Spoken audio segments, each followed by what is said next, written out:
SER Podcast. Hola, soy Fernando Bayo y estás escuchando Código de Barras, un podcast de consumo y mucho más.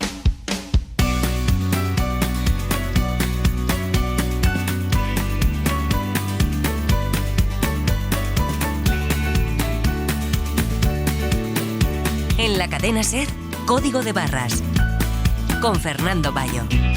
La casa de subastas Christie's prepara la que promete ser la primera gran venta de obras generadas exclusivamente mediante inteligencia artificial. Pero, ¿puede un algoritmo suplir la imaginación y el sentimiento de quien transforma una idea en arte? No tiene el toque humano, no tiene alma y no puedo soportarlo.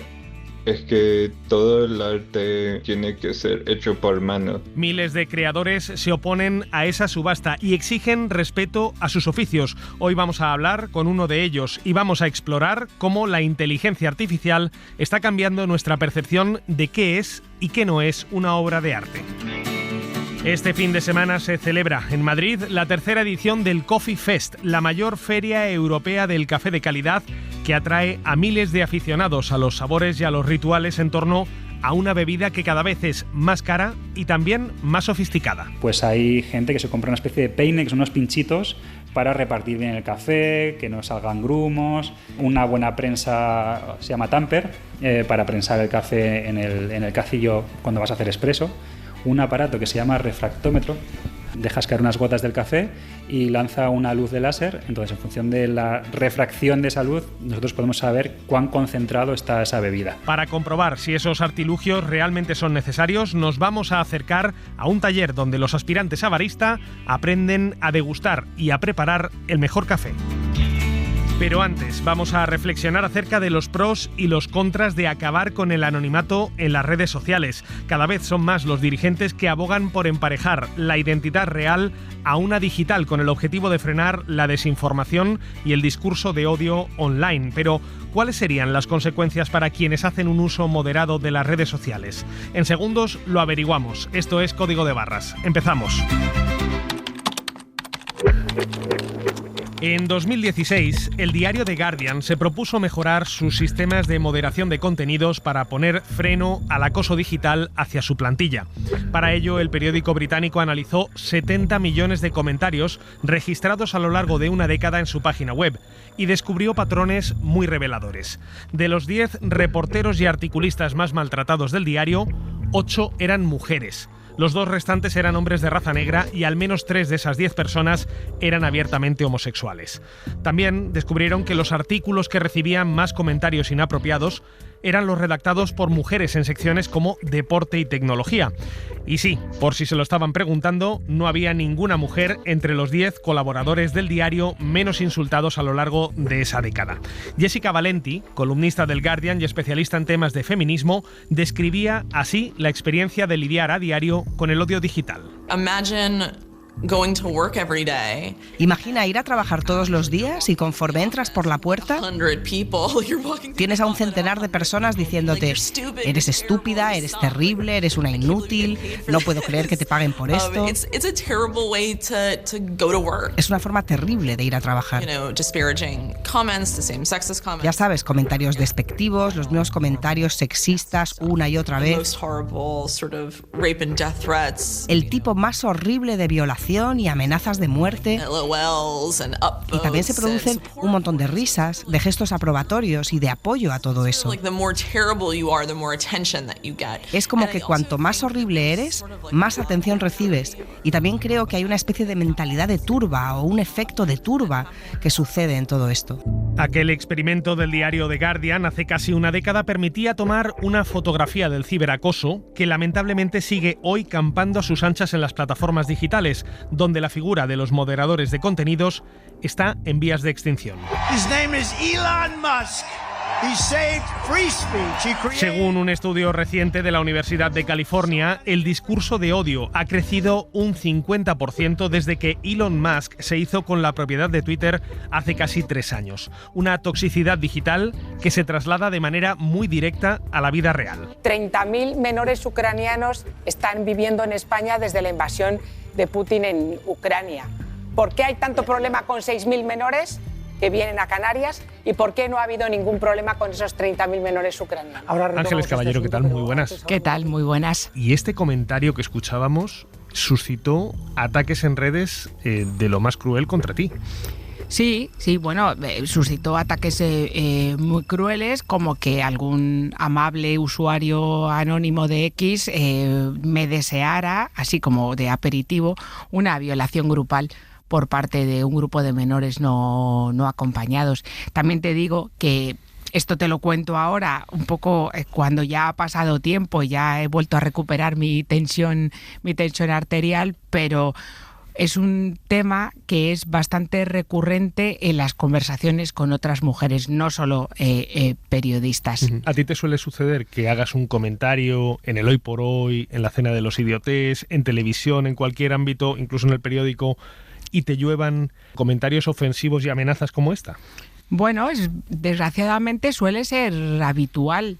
A ver, a mí me da como mucha vergüenza parecer que, y no pretendo ni simbolizar nada ni ser referente de nada, pero es verdad que algunas veces lo que se dice delante de un micrófono, delante de una cámara, lo que uno escribe o una escribe en este caso, de todos los comentarios que recibe, pues yo creo que el odio genera mucha más conversación que el afecto, desgraciadamente, y la gente que tiene ganas de insultarte siempre tiene tiempo para hacerlo e irse a otro sitio inmediatamente a insultar, porque es lo que intuyo y lo que detecto. Y entiendo que esa gente no da la cara, que van tras un seudónimo o incluso amenazas anónimas. Claro, o sea, no dan la cara la mayor parte de ellos. Luego hay otros a los que casi una tiene que agradecer que se pongan con su nombre y apellido, como tengo yo mi nombre y apellido, no solo en redes sociales, sino cuando escribo. Lógicamente aparecen nuestros nombres, nuestros apellidos y a veces una foto con nuestras caras. Con lo cual, bueno, pues normalmente esa gente suele intentar, los que aparecen y sabemos quiénes son, y con algunos compartimos espacios y compartimos ruedas de prensa. Pero esos suelen tener cierto ejercicio de contención o a veces los disfrazan de ironía o de sarcasmo, pero la mayor parte de las veces es gente cuyo avatar es la foto de un dibujo animado y a veces se curran algo el ponerse un nombre, pero o un seudónimo, un nombre artístico, pero la mayor parte de las veces es, imagínate, FA y luego 20 números, con lo cual yo no sé quién está detrás, no sé si es un veinteañero que está en Ciudad Real o un vecino que vive en mi misma manzana, yo no lo sé. O incluso un bot, que podría también ser. Puede ser, sí. La verdad es que procuro dedicarle también el tiempo justo, porque yo soy de las personas a las que les afecta. O sea, mentiría si no te dijera que cuando recibes algo de eso, normalmente aparte te pilla en frío. No tanto con las defensas bajas, pero te pilla en frío. Entonces tú has salido de hacer tu trabajo, tú has escrito, tú has mandado un artículo, tú has salido de hablar en el Hoy por Hoy. Cuando enfilas la Gran Vía, no eres consciente, claro, digital, no eres consciente de lo que ha podido pasar. Entonces igual te pilla haciendo otra cosa que puede tener que ser personal o profesional, y entonces de repente en tu móvil aparece una notificación o aparece un mensaje absolutamente perverso. Yo he de decir que mi bautismo en mensajes feroces lo tuve a los pocos días del confinamiento, recién fallecida mi madre por la pandemia, la primera ola en residencias de la Comunidad de Madrid. Tuve todo el pack de las películas de terror y recuerdo perfectamente de ir a Más vale tarde con Mame Mendizábal a contar la historia cuando estábamos efectivamente todos encerrados en nuestras casas, y una señora, porque era una señora o al menos así aparecía su nombre en redes, su respuesta fue: eso te pasa por meter a tu madre en una residencia. Y para mí fue una punzada en el corazón. O sea, me pareció de una vileza estratosférica. Entonces recuerdo perfectamente eso y me molesta muchísimo tener eso guardado en un rincón de mi cerebro, ¿no? O sea, hasta qué punto el hecho de que vaya alguien a contar lo que le ha pasado, que ha sido incapaz de despedirse de su madre como tanta otra gente y de todo el dolor que ha sufrido, haya alguien en su casa, en su dispositivo móvil, sea un teléfono, sea un ordenador, y lo que se le ocurra sea decirme que eso me ha pasado por ser mala hija, según ella. ¿Has sentido el deseo o has intentado contactar con esa persona para saber qué le motivó a hacer esa vileza de escribir eso? jamás. Aquí yo creo que me sale hasta un poco el orgullo paterno, ¿no? Como yo digo, el orgullo caballero. Creo que a veces a estas cosas no hay que dedicarles tiempo. El botón de silenciar o el botón de bloquear es uno de los grandes inventos de las redes sociales. ¿Pero crees que si esa persona tuviera que dar la cara, tuviera que quitarse, digamos, el antifaz digital, ¿tú crees que actuaría de la misma manera si supiéramos que se llama Encarnita Fernández y vive en Alcorcón? Pues quiero creer que no, pero como te digo, tampoco quiero darle muchas vueltas a ese asunto, ¿no? Quiero decir, sobre todo porque esa Encarnita Fernández de Alcorcón tiene la posibilidad de escribir en redes como la tengo yo y como la tienes tú. Y estoy convencida de que todos los días vemos, leemos y escuchamos cosas que nos parecen estupideces, que nos ponen de mal humor, que nos generan rabia y que nos generan pena.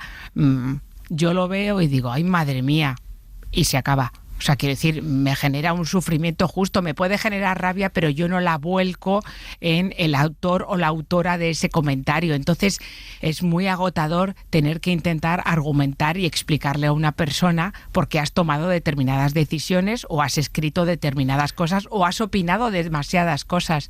Y yo creo que luego, además, a veces los que reciben ese tipo de comentarios, yo creo que hay un tiempo extra que le dedicamos, que es una especie de sufrimiento gratuito, que podemos merecerlo o no. Yo creo que no lo merecemos. A cualquier discrepancia se puede canalizar de otra manera, pero yo algunas veces me pregunto, digo, o sea, esta persona ha hecho este comentario, le ha dado a enviar y se ha puesto a hacer otra cosa. O sea, se ha ido al supermercado, claro, se ha ido al supermercado, ha atendido una llamada de su jefe, ha recogido a los niños del colegio y les ha dado la merienda. Entonces, como yo no lo sé, es porque estoy yo aquí rumiando y reconcomiendo, ¿no? Es inevitable que le dediques un tiempo, pero por otro lado, también dices, a ver, si esta persona se está desgastando lo justo, el tiempo que ha tardado en construir un sujeto y un predicado, a veces ni eso, a veces es una palabra o es un insulto y ya está. O sea, quiero decir, esas décimas de segundo que le dedica y estoy yo aquí dándole vueltas e incluso preguntándome qué he dicho, ¿no? Esa especie de sentimiento de culpa de voy a repasar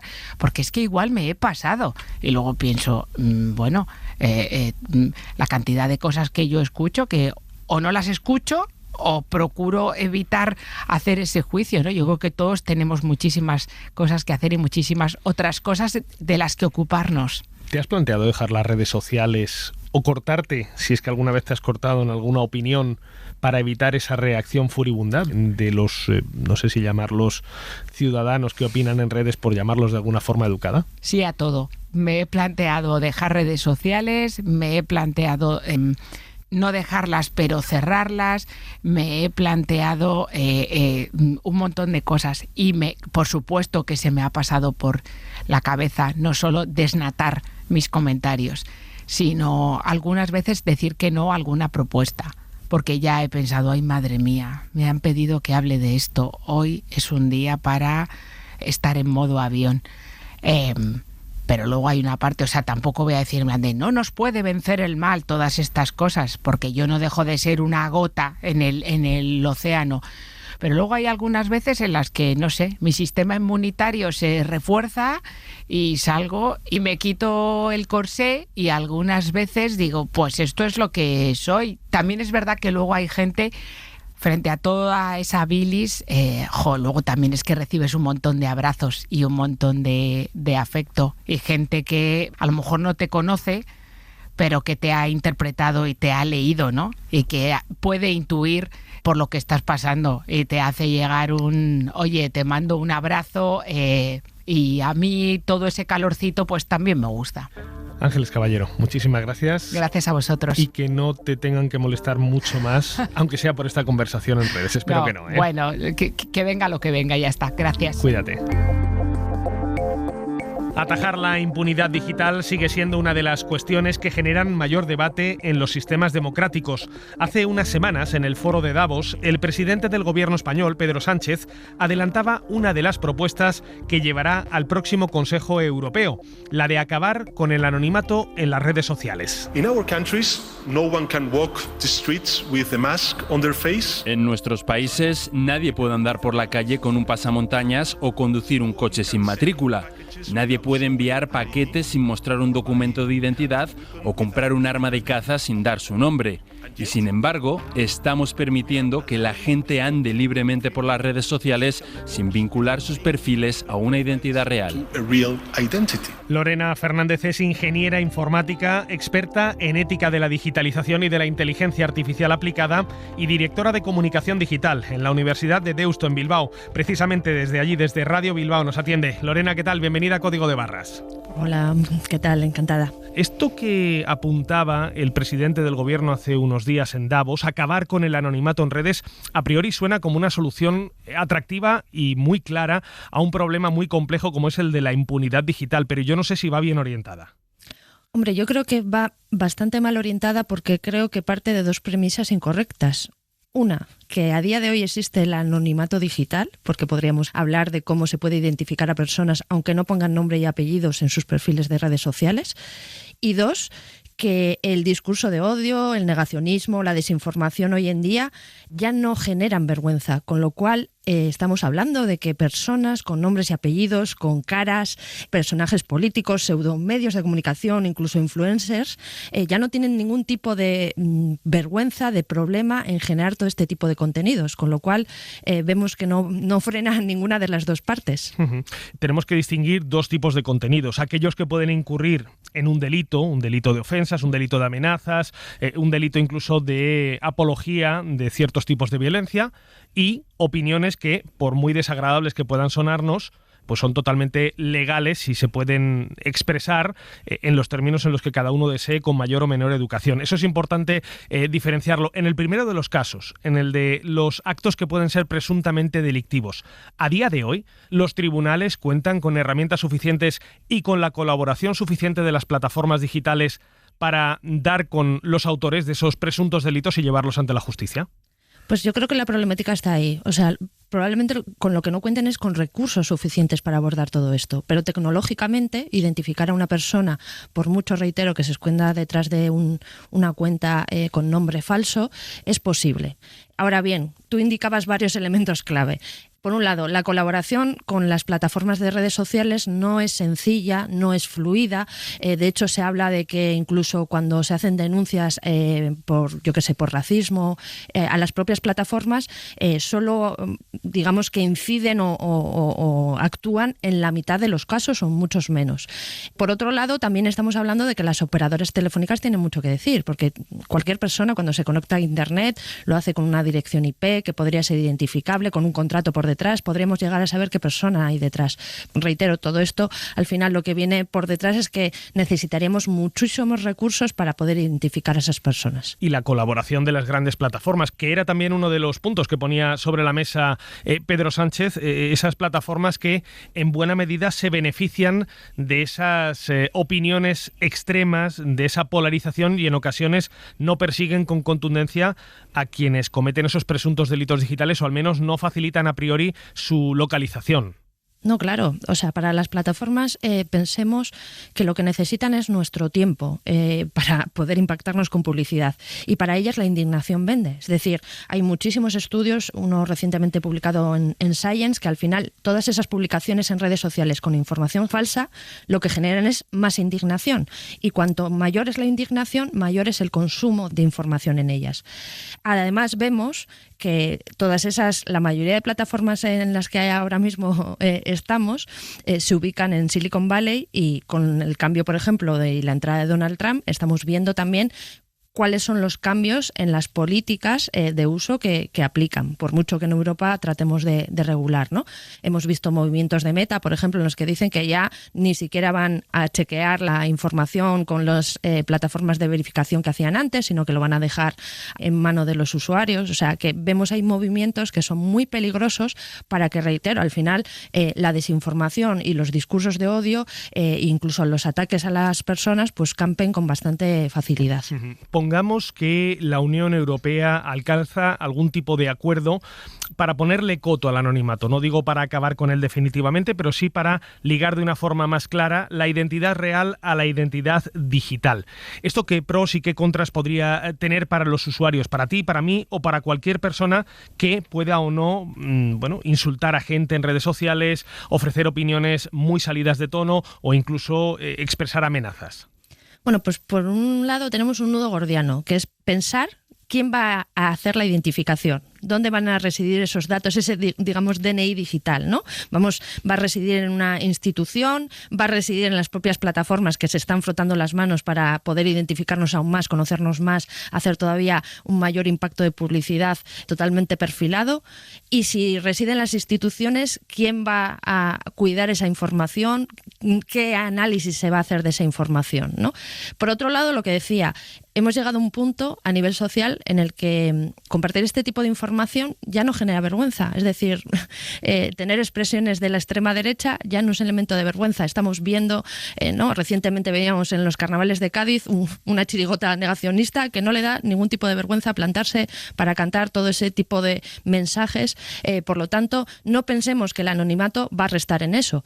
Y sin embargo, pensemos en lo que sí que se pierde cuando quitamos el anonimato. Se pierde que en muchos contextos ese anonimato, por ejemplo, está protegiendo a día de hoy a periodistas, activistas, a ciudadanía en regímenes represivos o incluso a personas que a día de hoy, cuando tenemos una identidad digital unívoca, yo no soy la misma en el ámbito laboral que en el ámbito personal. Por lo tanto, me voy a tener que coartar de decir algunos elementos que quizá no quiera decir, expresar, que no tienen por qué ser problemáticos, pero que yo no quiero que se engarcen, por ejemplo, a mi perfil profesional. Claro, lo que pasa es que si esa identificación se maneja, como dices tú, a través de autoridades, de alguna forma con un sistema ciego que no permita identificar a primer término a la persona que hace esos comentarios, sino que solamente sea identificable en el caso de que cometa un delito, una persona que quiera hacer una denuncia pública de una situación que vive, pongamos, en su empresa o sobre una situación social, debería a priori estar segura de que su identidad no va a trascender, salvo que, como decimos, incurra en algún tipo de delito que le lleve ante la justicia. Claro, pero si estamos hablando al final que se quiere utilizar el anonimato también como un elemento coercitivo para que las personas se autocensuren, ¿no? O sea, porque al final lo que se habla también es que utilicemos el no anonimato para que tú no digas barbaridades porque sabiendo que te pueden identificar no lo hagas, ¿no? Realmente lo que va a hacer es un elemento coercitivo a todos los niveles, no solo cuando vayas a decir barbaridades, porque no vas a estar nunca segura del uso que se va a hacer de esa información. Es interesante lo que dices de la autocensura. ¿Confundimos autocensura con contención? Claro, yo creo que muchas personas lo confunden, pero claro, no vimos lo que decía antes. Yo puedo querer decir en redes sociales algún elemento vinculado a mis filias políticas, que eso pueda chocar con mi ámbito profesional, pero que eso no incurre en ningún tipo de barbaridad, ni mucho menos, y sin embargo yo me autocensuraría en ese caso si va a tener, por ejemplo, un impacto, reitero, en el ámbito laboral.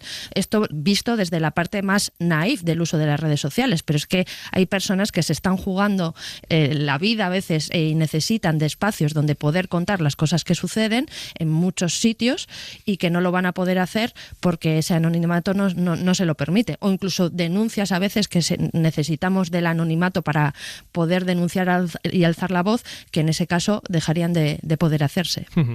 Lorena, tú has tenido un espacio durante meses en Radio Bilbao, se llama Te lo has creído, es un espacio que busca luchar contra la desinformación.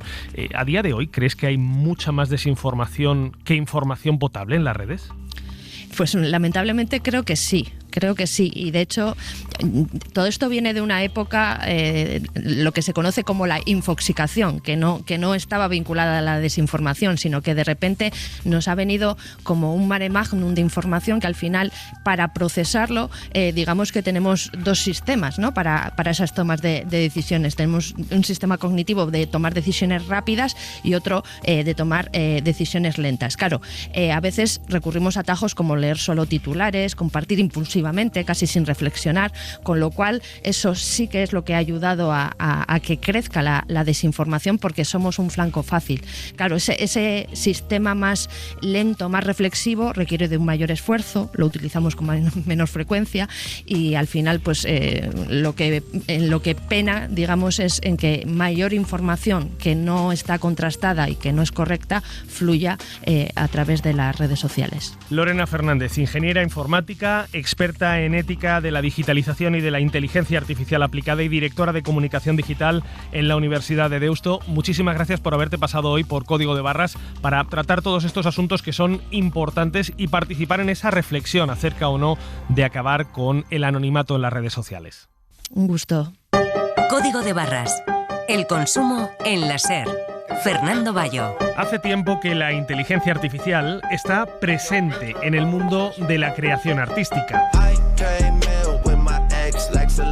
Canciones como esta, Heart on My Sleeve, del artista anónimo Ghostwriter, se colaron en 2023 entre las candidatas a un premio Grammy a pesar de haber empleado filtros de inteligencia artificial para imitar las voces de artistas como The Weeknd o Drake sin su consentimiento.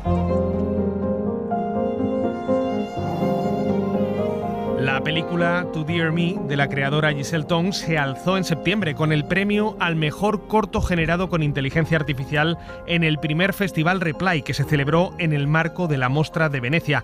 Y la literatura tampoco está exenta de la influencia del algoritmo. Using AI tools has been really helpful for that because this hallucinatory factor where it just makes things Escuchamos a Tim Boucher, un prolífico creador estadounidense de libros electrónicos. Ha publicado más de 120 obras con ayuda de chatbots como Claude y ChatGPT, lo que ha despertado un intenso debate sobre los límites de la creación artística. Pepa Blanes, jefa de la sección de cultura de la cadena SER, ¿qué tal? Muy buenas. ¿Qué tal, Bayo? ¿Cómo estás? Muy bien. Oye, la cuestión que planteamos hoy no es novedosa, pero sí lo son los movimientos de reacción en la industria.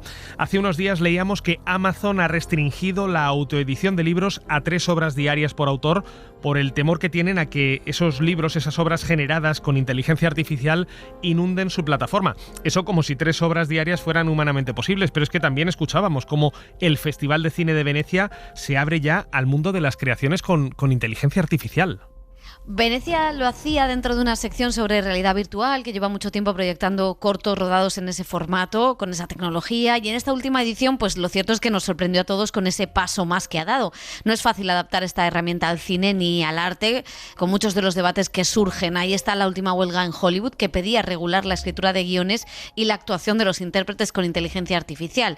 Y pese a esa regulación, pues siempre hay problemas. De hecho, una de las polémicas de la campaña de los Oscar este año tiene que ver con esto. De Brutalis utilizó para corregir el acento en húngaro del actor Adrian Brody la inteligencia artificial, que interpreta a un superviviente del Holocausto que llega a Estados Unidos. También parece que se ha utilizado en Emilia Pérez para algunos momentos del doblaje. Y por otro lado, en la cultura tiene grandes aplicaciones, por ejemplo, la de restaurar y localizar obras perdidas y sin autor. Es el caso de lo que pasó el año pasado con una obra inédita de Lope de Vega, que no se sabía a quién pertenecía y finalmente se pudo hallar el autor gracias a la inteligencia artificial. O lo que está haciendo la Universidad Complutense de Madrid, con muchas partituras inacabadas, entre ellas de muchas mujeres compositoras. Es, como digo, todavía un debate incipiente, que en Europa además sigue sin haber una regulación conjunta. La inteligencia artificial, Pepa, también se ha colado en los museos y en las galerías de arte. Eso tampoco es nuevo, pero nos ha llamado la atención esta controversia que se ha generado en los últimos días tras el anuncio que ha hecho la casa de subastas Christie's de que quiere organizar este mismo mes de febrero su primera subasta dedicada exclusivamente a obras generadas con inteligencia artificial. Sí, porque miles de artistas han alzado su voz en contra de la próxima subasta de arte creado con inteligencia artificial que organiza, como dices, la casa de subastas Christie's. Son casi 4.000 personas las que piden en una carta que se cancele esa venta, que está previsto que empiece el 20 de febrero hasta el 5 de marzo. La subasta, de hecho, se titula Inteligencia Aumentada y es la primera íntegramente dedicada a este arte generado por IA de una empresa tan importante como Christie's. Una de las claves de la denuncia es que esas obras, muchas de ellas al menos, fueron creadas con modelos de inteligencia artificial que fueron entrenados con obras que estaban protegidas por los derechos de autor. Es decir, que los artistas originales de esas obras que sirvieron para crear la tecnología no dieron el ok a utilizar su obra como base a otras creaciones. Ahí es donde está la clave muchas veces en qué obras se pueden o no utilizar para entrenar a la máquina. Este debate se enmarca en un contexto más amplio de muchas tensiones entre artistas y las empresas de tecnología. De hecho, el pasado mes de noviembre conocimos una pintura creada por un robot humanoide que alcanzó un precio récord de $1 millón en otra casa de subastas, en Sotheby's en este caso, lo que aumentó ya la preocupación en el mercado del arte ante este avance tecnológico. Y ahora con Christie's pues vuelve la polémica y veremos qué pasa en Arco, la Feria de Arte Contemporáneo de Madrid, que seguramente tendrá mucho que decir al respecto. Pues estaremos muy atentos. Pepa, muchísimas gracias. Gracias. Álvaro Jiménez es uno de los casi 4.000 creadores que firman esa carta en la que solicitan a la casa de subastas Christie's que suspenda la venta prevista la próxima semana. Álvaro, ¿qué tal? Bienvenido a Código de Barras. Hola, ¿qué tal? Muchas gracias por contactar conmigo. Dice la casa Christie's en un comunicado que la inteligencia artificial no es un reemplazo para la creatividad humana y que los artistas que exponen y van a vender sus obras a través de esa subasta lo hacen también exponiendo en museos de referencia y que utilizan la inteligencia artificial para mejorar sus trabajos. ¿A ti cómo te suena ese comunicado? Hombre, es un comunicado estándar. Es un comunicado estándar que están sacando ahora mismo la inmensa mayoría de gente que tiene más o menos alguna galería o empresas de videojuegos, empresas en general, ¿no? Que quieren un poquito como cubrirse las espaldas, ¿vale? O sea, claramente dicen que no van a reemplazar la creatividad humana, que no van a... O sea, que sirve como apoyo y demás, pero lo que estamos viendo nosotros es un mundo totalmente distinto. Es un mundo totalmente distinto en el cual a nosotros se nos está ninguneando todavía más. ¿En qué sentido? Explícanos a quienes no nos dedicamos a la creación artística, a la creación plástica, como es tu caso, ¿cómo afecta en el día a día a vuestro trabajo esa inteligencia artificial? Bueno, ¿cómo nos afecta esto a nosotros? Pues, hombre, cuando tú estás trabajando como ilustrador, como concept artist, como animador, cualquier cosa, ¿no? Cuando tú estás trabajando de esto, lo que estás viendo por parte de ciertas empresas es que, pues a lo mejor el trabajo de concept artist, que es ilustrar conceptos rápidos en preproducción de series, películas, videojuegos, ¿no? Pues se está obviando un poquillo esa parte, se está obviando esa profesión porque te sacan directamente ya una serie de imágenes, ¿vale? Generadas ahí de manera automática por estos programas. Entonces, claro, ahí estás viendo como que hay un receso de trabajo, ¿no? Sí que es cierto que, por ejemplo, con ilustraciones que sean más finalizadas, temas de portadas para libros, portadas para discos y demás, normalmente se suele coger todavía un ilustrador que tenga, pues, bueno, ya una experiencia y demás. Aún así estamos viendo ya también portadas ilustradas, carteles de eventos sociales que puedan hacer los ayuntamientos, de fiestas, de festividades en general, ¿no? Que se está viendo mucho, ¿no?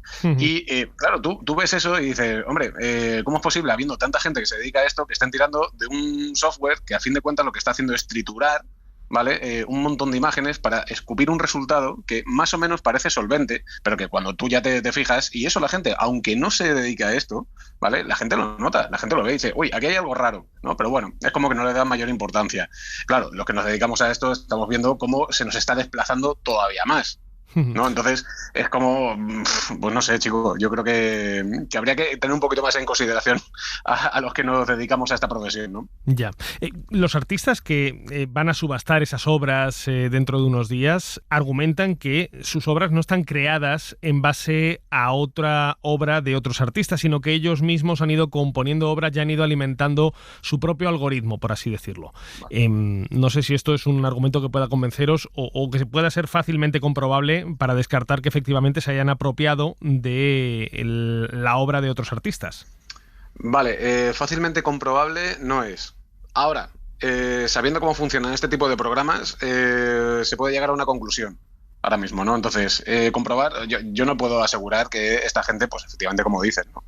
Que hayan alimentado la base de datos de ese programa con su propio arte para sacar imágenes. Ahora, para que eso pudiese ser, ¿vale? Para que eso pudiese ser y pudiese sacar un resultado ligeramente distinto a lo que él ha metido, el artista, debería meter cientos de miles de imágenes. Claro, yo como profesional, pues a lo largo de mi vida, pues sí, tengo una serie de trabajos, ¿vale? Pero es una cantidad que no se puede realizar a lo largo de una vida. Entonces, claro, ¿qué se necesita? Se necesita mucha imagen. Ella ha podido meter su trabajo para que esa máquina aprenda y todo eso, vale. Pero va a necesitar de una base previa para poder adaptar lo que él ha metido a nuevos conceptos. Porque si no, es una máquina, es que no piensa, no puede crear de la nada. Ya. ¿Sabes? Algunos de los compañeros que han suscrito también esa carta a la casa de subastas Christie's nos decían: la inteligencia artificial podrá crear obras, pero no puede imitar el alma del artista. ¿Tú eres de la misma opinión? Es un concepto tan etéreo, ¿no? Pero sí, a ver, yo sí, opino lo mismo, no a lo mejor tanto como concepto de alma, ¿no? Pero sí como concepto de experiencia. Ahora mismo, tú cuando estás viendo una imagen de este tipo, ves que falla por todos lados. Ayer precisamente me fijé en algunas que van a ir a subasta, en principio.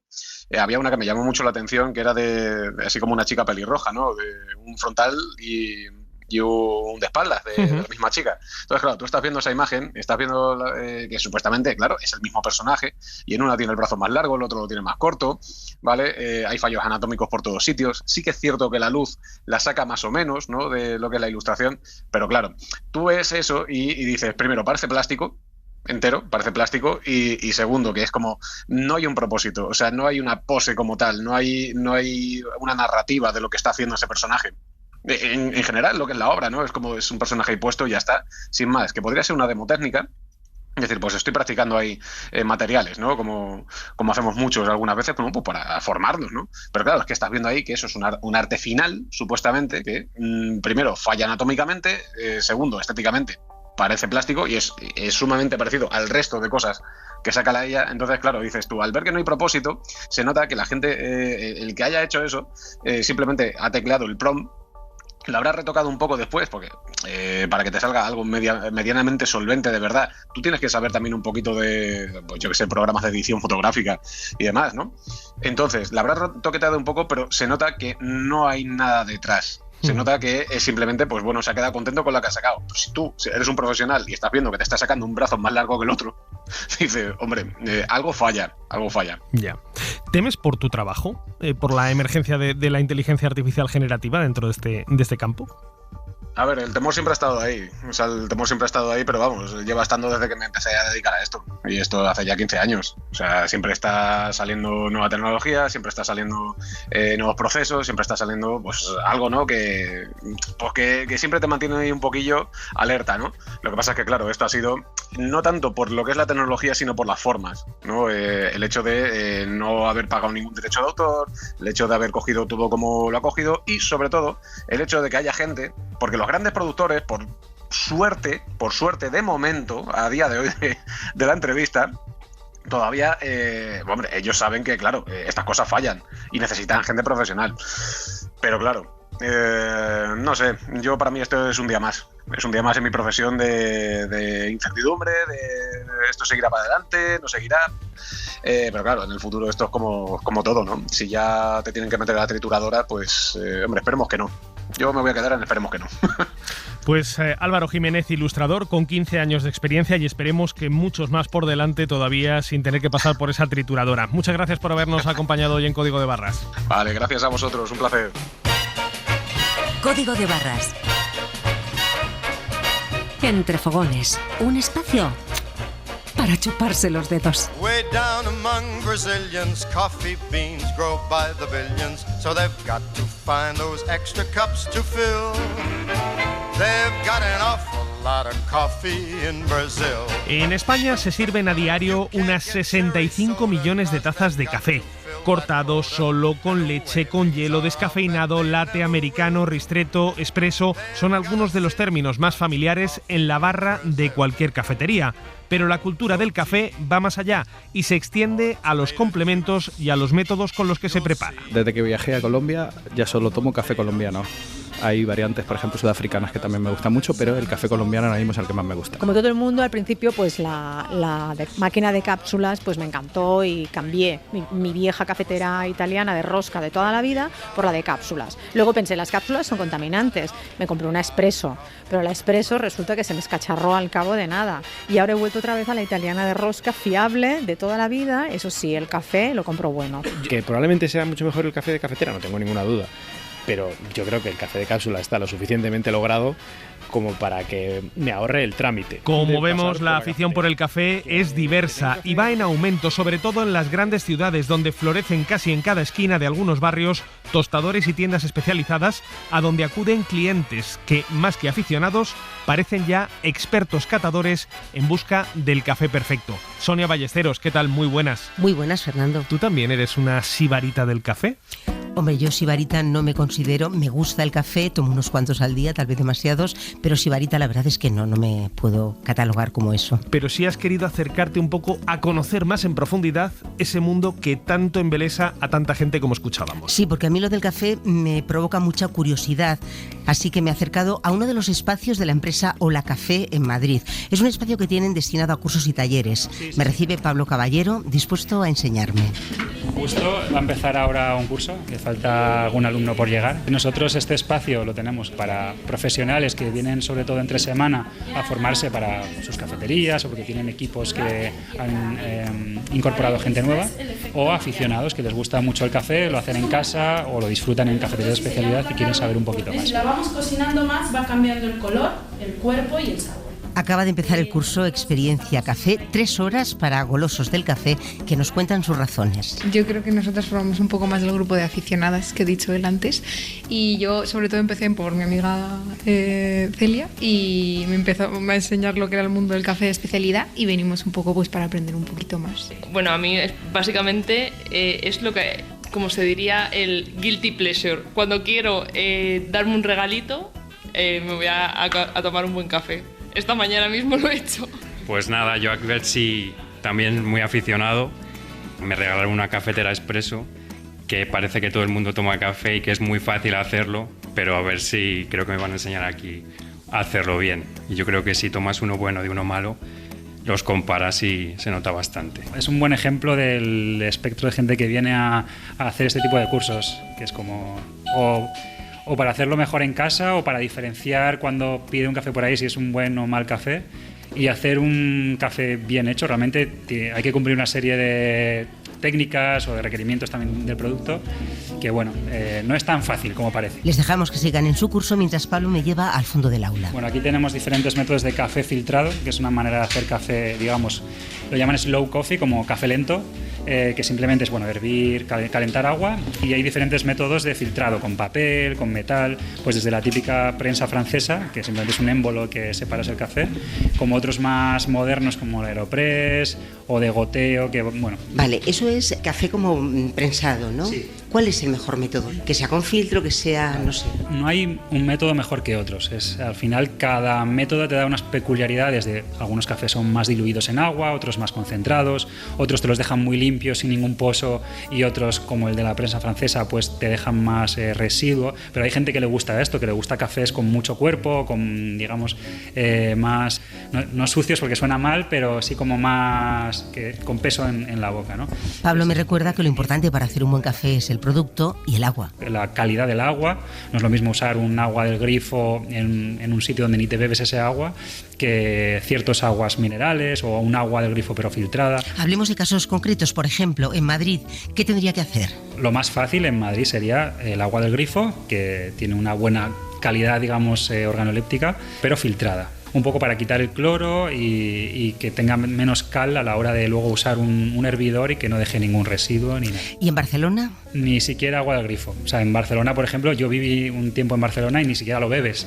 Entonces, si estás intentando tener un café que te ha costado un poco más, que son cafés especiales, recomendamos o agua de osmosis, y si no, pues agua mineral, que para el café recomendamos que sea de baja mineralización. Yo creo, Sonia, como dice el experto, que la base de un buen café está en el producto. Sin un buen grano no hay nada que hacer, en esa calidad. Pero ¿somos capaces de distinguir un buen café de uno que no lo es si no nos han enseñado qué es un buen grano? Pues mira, yo también tenía mis dudas, pero Pablo Caballero nos cuenta que cualquiera, siempre que tenga un mínimo paladar, es capaz de distinguir lo bueno de lo malo. Estamos delante de una mesa de cata, que ahora pasarán los alumnos a hacer una cata, y nosotros solemos poner pues diferentes orígenes que tenemos. Pues aquí Ruanda, Colombia, Guatemala, tenemos también Brasil, tenemos otros cafés africanos, y ahí pues entre ellos unos saben más a fruta, otros más a flores, otros más a chocolatados, y solemos poner en la mesa también cafés comerciales, y de repente la gente dice, wow, este café me sabe a quemado, me sabe a ceniza, me sabe a carbón, y este otro me sabe a fresas y a limón. Por ponerte un ejemplo, ¿no? Yo creo que todos somos capaces de percibir. Otra cosa es que le pongamos más atención o menos, pero si te ponen un jamón muy malo y uno extra bueno, extra caro, pues todo el mundo al final le gusta el bueno. No, pues esto es un poco parecido. Lo que pasa, claro, lo que pasa que habitualmente no tenemos esta opción de comparar diferentes cafés en un mismo lugar. Yo no he hecho nunca una cata de café, así que ante esa mesa pregunto cómo es y no tiene nada que ver a lo que yo pensaba. La cata de café estandarizada se llama cata brasileña y básicamente es un método muy sencillo en el que se ponen muchas tazas de café, en todas pesamos que haya la misma cantidad de café, se muele igual y se añade agua caliente directamente del hervidor. Entonces dejamos 4 minutos que infusione y luego con una cuchara cogemos líquido de la superficie. Esto nos permite poder probar muchos cafés a la vez y comparar. Antes de esta parte, que es la parte del sabor, primero olemos el café en seco, recién molido, y también lo olemos cuando vertemos el agua, porque salen otros aromas que a veces son mejores o peores, pero suele cambiar. En torno al mundo del café hay modas en las cafeteras y también en los artilugios. Sonia, ¿y en el tipo del café? Pues también en el tipo de café y en el país. Escucha a Pablo. Este es un café de Colombia que se llama Ombligón, es un tipo de arábica, un varietal bastante nuevo que ahora está muy de moda. Sabe como a cereza, una especie de cereza, golosinas, una cosa así. Nosotros lo tenemos en la cafetería, sí, tanto para la venta como para poder degustar. Solo lo hacemos filtrado para tomar solo y está a 9 euros. Decía Pablo que hay muchas modas, también por las redes sociales, ¿no? Pero que más allá de un buen producto y de una cafetera que se adapte a tu gusto, cree que solo hay 2 cosas que son imprescindibles. Lo que nosotros sí que recomendamos, que realmente tiene un impacto en la mejora del café, son 2 artilugios. Uno, un molino, que puede ser manual o eléctrico. Hay buenos de las 2 maneras, lo que pasa es que el manual te requiere un esfuerzo. No recomendamos los de aspas, porque tiene una molienda muy desigual, ahí salen partículas muy grandes, otras muy pequeñas, entonces unas van a quedar sobreextraídas y otras no vamos a extraer bien todo el soluble que tiene. Recomendamos molinos de muelas, ya sean cerámicas, forma cónica, planas, y estamos hablando de que parten de unos 100 euros. Y segunda recomendación. Y otra es una báscula de cocina. Luego las hay un poco más sofisticadas, como estas que tenemos aquí, que te... Sí, esta, aparte de pesarte el café, tiene también cronómetro, porque así medimos cuánto tiempo está, por ejemplo, en un café filtrado o en un expreso, cuánto tiempo está cayendo, que es lo que llamamos el tiempo de extracción. Creemos que es una buena inversión tener una báscula, porque si sabes cuánto café has utilizado y cuánto agua has utilizado para hacer ese café, puedes decir si está bueno, repetirlo, y si está malo, pues saber qué cambias, ¿no? Y si ya vamos a más, o sea, yo soy súper fan y digo, no, esto ya lo tengo, pero quiero más cosas. ¿Qué más cosas? Luego, por ejemplo, hay cuando molemos café, para distribuirlo bien en lo que es el filtro que va a la máquina, pues hay gente que se compra una especie de peine, que son unos pinchitos, para repartir bien el café, que no salgan grumos. Esto ya, yo no lo tengo, o sea, ni yo lo tengo, pero hay gente que lo utiliza. Una buena prensa se llama tamper, para prensar el café en el cacillo cuando vas a hacer expreso. ¿Qué más cosas? A ver, esta bolita, ¿vale? Que esto es para enfriar el café, es como, para que la gente que no lo está viendo que se lo imagine, es como un hielo, es una piedra de hielo, pero es una bola metálica. Entonces esto se pone justo en la taza donde cae el café, para enfriarlo al momento. Entonces lo dejas unos segundos, baja un poco la temperatura y lo sacas. Entonces se supone que hay unos estudios que dicen que retienes los volátiles que cuando está el café muy caliente se van perdiendo. Esto es del mundo de competiciones de barista y el mundo de competiciones de café, que luego acaba pues calando en los aficionados de hacer el café en casa. Para las cafeterías y para formar a los equipos de otras cafeterías, un aparato que se llama refractómetro. Lo tengo por aquí. Es un aparato pequeñito con una lente que dejas caer unas gotas del café y lanza una luz de láser. Entonces, en función de la refracción de esa luz, nosotros podemos saber cuán concentrado está esa bebida. Me voy despidiendo, no sin antes tomarme un café. Te voy a hacer nuestro café más sencillo, que ya es un café de lo que se denomina de especialidad. En este caso son 2 orígenes. Es 50% Brasil, que le aporta notas mucho más achocolatadas, caramelo, acidez muy baja, y 50% Perú, que al revés, es un poco más cítrico y un poco floral y le da matices más complejos. Esta es la báscula, que la voy a... para hacer un expreso coloco la báscula debajo de las tazas, la pongo a 0, yo acciono la máquina, acciono el cronómetro, Entonces, por ejemplo, para este caso que he utilizado para hacer un doble 17 gramos de café, voy a buscar un poco más del doble de líquido. Vale, me voy a ir a unos 40 gramos de líquido en unos 25 o 26 segundos. Ahí tienes uno solo y uno cortado. Está muy rico. Está rico, sí. Sí. Este es nuestro Está café, rico. digamos, este es nuestro café de acceso, porque es un poco menos ácido, es más dulce, gusta más a todo el mundo. También es el que más vendemos. Sonia, te voy a decir que me has dado mucha envidia, pero tengo una pregunta.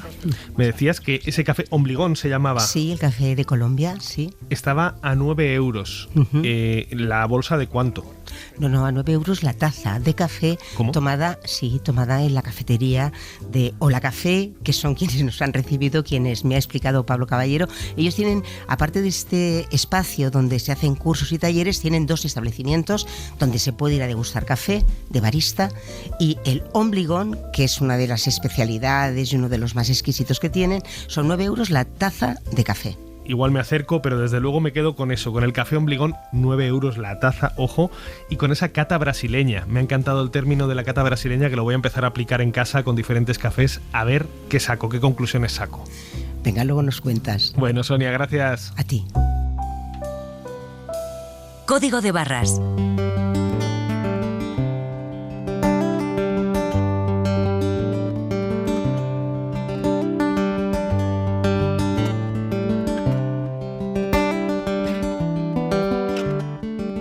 El consumo en la SER. You look so wonderful in that dress. I love your hair like that. The way it falls on the side of your neck, down your shoulders and back. We are surrounded by all of these lies and people who talk too much. You got the kind of look in your eyes as if no one knows anything but us. Should this be the last thing I see? I want you to know it's enough. Nos vamos ya. En la producción esta semana ha estado Alexandra Furnea, en la técnica José María Sendra y Ángel Cabrera, y en el diseño sonoro nuestro compañero Marcos Granado. Ya saben que pueden recuperar todos los episodios de Código de Barras en SER Podcast y que pueden seguirnos en las principales plataformas de audio y también a través de la web de la SER. Nos volvemos a escuchar el próximo domingo. Hasta entonces, como siempre, feliz semana y recuerden, consuman con cabeza. Fernando Bayo. You look so beautiful in this light, silhouette of me. The way it brings out the blue in your eyes is the Tenerife Sea. All of the voices surrounding us here, they just fade out when you take a breath. You say the word and now we'll disappear off now into the wilderness. Should this be the last thing I see? I want you to know it's enough for me. 'Cause all that you are is all that I'll ever need. No, no, no, no, I'm so in love. So in love, so in love, so in love, so in love, so in love, now in love, so in love, now, so in love. So in love, now in love. So in love, now.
darling, blew the air over me. Blew the air, darling,